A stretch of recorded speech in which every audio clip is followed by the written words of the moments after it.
Yeah, we're at the track covering the Sport of Kings. Coming up in this week's show, the latest from Jamaica's Caymanas Park, including a preview of this weekend's Mouttet Mile, the richest horse race in CARICOM thoroughbred racing history, with a purse of $250,000. Riveting action from the Garrison Savannah in Barbados, featuring the Breeders' Classic Trophy and International Jockeys Challenge. No stopping the favourite in TNT Stewards Cup at Santa Rosa Park. And a Colony leading 18th stakes win this season for Barbadian riding ace Patrick Husbands at Canada's Woodbine. Plus the usual update on the number of Caribbean victories on the North American continent. Our opening story coming from Jamaica's Caymanas Park, where excitement is building for Saturday's Mouttet Mile. The Rock Hotel in downtown Kingston hosting the post position draw Tuesday evening for, by far, the richest ever horse race in the English-speaking Caribbean. The $250,000 purse, a massive increase on last year's record, $150,000. A full field of 16 to go. And there's the top half of the entry list. Ex-champion trainer Anthony Nunes with a strong-looking hand. His highly thought-of 4-year-old Tiz Talk is in the one box for his first start in Jamaica, having won 3 times this year in California, USA. Stablemate Barnaby has 3 wins from 6 starts in the USA and won his Caymanas Park debut last month. Current champion trainer Jason DaCosta has 4 entries, including 3-year-old classic winners Banadura in 3 and the 5-horse Interest in Times Ahead, plus Gold Cup winner Fun Can't Done in the 8 box. Number 7 Pack Plays with 3 lifetime wins, including 2 in the USA, will have St. Croix-born jock Kevin Krieger, who has ridden in the Kentucky Derby. 10-time winner Desert Malibu, the 4-horse, is being listed as a 3-1 morning line favorite for top trainer Garrison Savannah, who has a substantial hand here, also with a 9-horse and 2-time horse of the year, Atomica, showing at 6-1 odds. Trainer Rowan Crichton, who won last year's Mouttet Mile, has 2 big entries. Number 10 Legacy Isle, a stakes winner at Gulfstream Park, a 7-2 morning line second favorite, and number 11 Commandant at 5-1. Prolific Rhythm Buzz with 4 wins in his last 5 starts is in the 12 box. DaCosta's other entry is that a fact, 4th in last year's renewal, drew post position 15. And number 16 Sheer Delight is coming off a Caymanas Park debut win after 2 victories earlier this year at Tampa Bay Downs in Florida.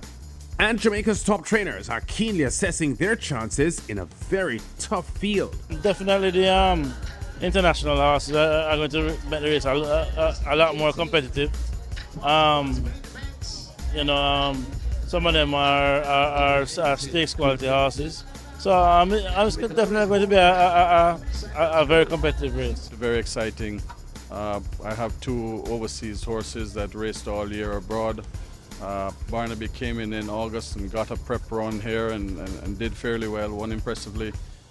Granted, it was against overnight allowance horses, and this is a big step up from that, but it was a nice introductory race. He has moved on from that and has trained beautifully coming into this race. Tiz Talk came a little later, so he didn't get an opportunity to have a prep race here, but he has trained really well coming into this race. Desert Malibu, draw number 4. She has the speed to come out of the hole there and get herself in a good position early. Atomica, it doesn't matter the draw. I think once she gets out and she'll get going, and then you will see what happens with her down the road. And as we wait for the Mouttet Mile, last Saturday's Caymanas Park feature was a BGLC Toba Millionaire Series event, the Mr. Sensational Trophy race, honouring the 1995-2000 Guinness winner.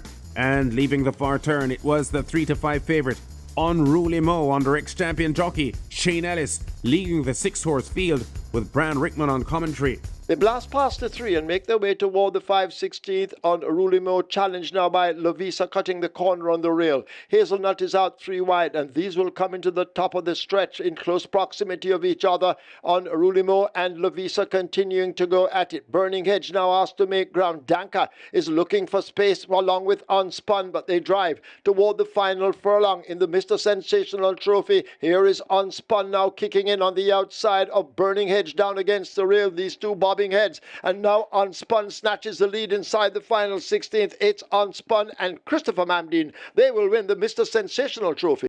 Following up on her big hovercraft sprint win in early November, Unspun clearly the best here in completing back-to-back wins under Christopher Mamdine.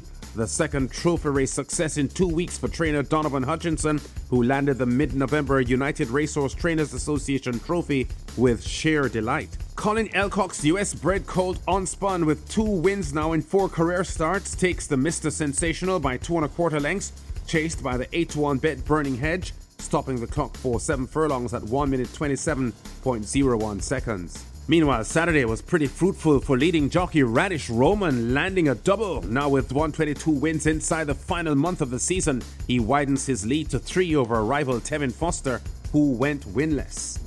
An entertaining day of racing at the Garrison Savannah in Barbados, highlighted by the Barbados Lottery Breeders' Classic Trophy and the International Jockeys Challenge. A competitive 9-horse field in the 9 furlong Breeders' Classic with 2 Derby winners among the starters, Hurricane and Papillon.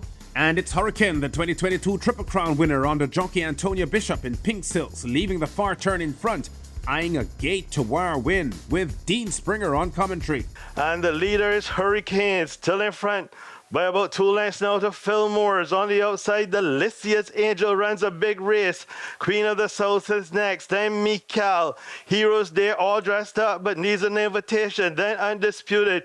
Papillon has a lot to do. Aries is also in trouble as they come inside the quarter pole.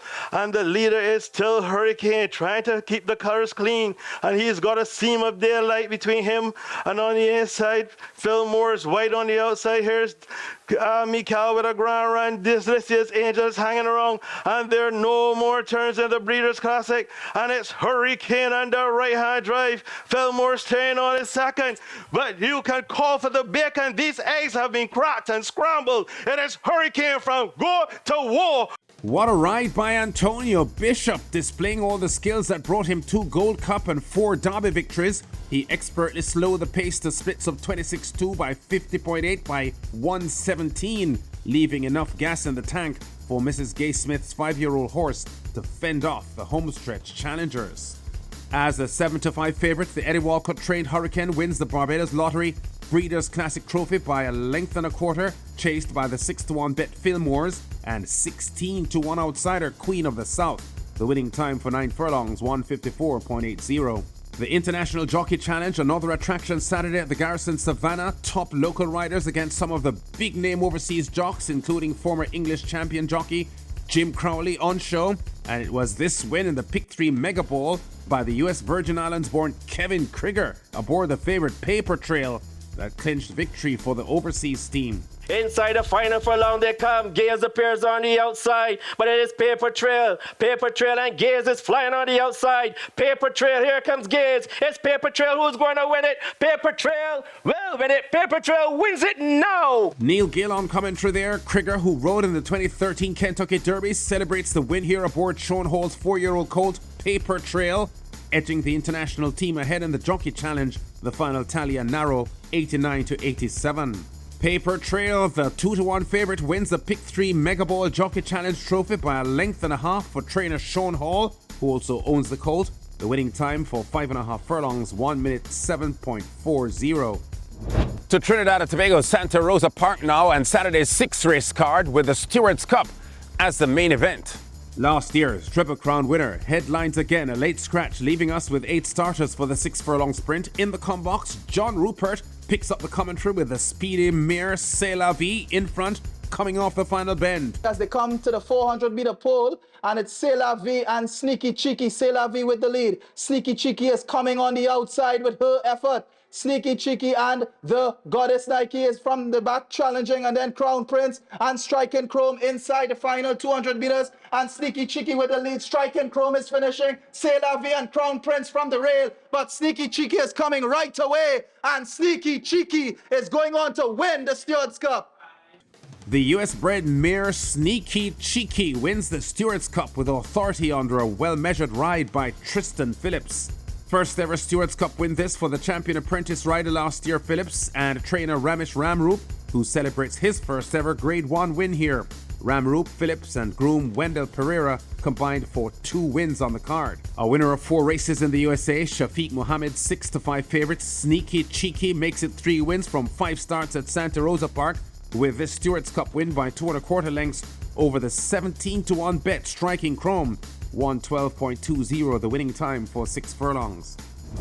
At Canada's Woodbine, the 51-year-old Barbadian jockey Patrick Husbands continues to show who is the stakes boss. He was not fancied to win Saturday's Princess Elizabeth Stakes, but he delivered a perfect ride to score aboard Aristella. 12 runners in this $250,000 event over 8.5 furlongs. Husbands in his trademark come-from-behind style aboard the 9-to-1 shot Aristella, who raced toward the back of the field early before cruising toward the leaders, entering the home stretch. As they turn for home, ready for Candy, tackled by Aristella with Orient Beach on the inside, then Regal Moment and Shifty down the outer. Aristella and Patrick Husbands has gone to the front with Ready for Candy. They've come away, followed by Shifty, Aristella and Ready for Candy. Aristella in front, and Aristella has gone on to win the Princess Elizabeth. Husbands tops last year's Mouttet Mile winning rider Julien Leparoux in a tight finish. No rider at Woodbine this season has more stakes wins than Husbands. This the 18th added money triumph for the 7-time Woodbine champion jockey, and after watching a lot of tussling on the front end, he chose the outside path with a young filly who showed she's all heart. Let the race go, let my horse get comfortable, and then all by the quarter pole, she was just taking me there, and it was like, it's only a matter how far she's gonna win, you know? So she won a big race. The 9-to-1 shot Aristella edges the second favourite Ready for Candy in the Princess Elizabeth for 2-year-old fillies, scoring in the mile and 16th event by a half length, clocking 148.78, one of 2 weekend wins for Patrick Husbands at Woodbine. Our weekly tally of Caribbean wins in the USA and Canada now before we go. With the exception of Canada's Woodbine, only USA tracks still open for winter racing. In the past week since our last show, I've counted 22 victories. Among them, the Barbadian Safi Joseph Jr. with 4 wins, including 3 at Gulfstream Park, where he recently topped the fall meet standings for a remarkable 11th consecutive trainer's title at the Florida racetrack. And the New York-based Jamaican trainer Raymond Handel had 3 wins at Aqueduct. We've been at the track, covering top stories and exciting races in the sport of kings. Check us out again next week.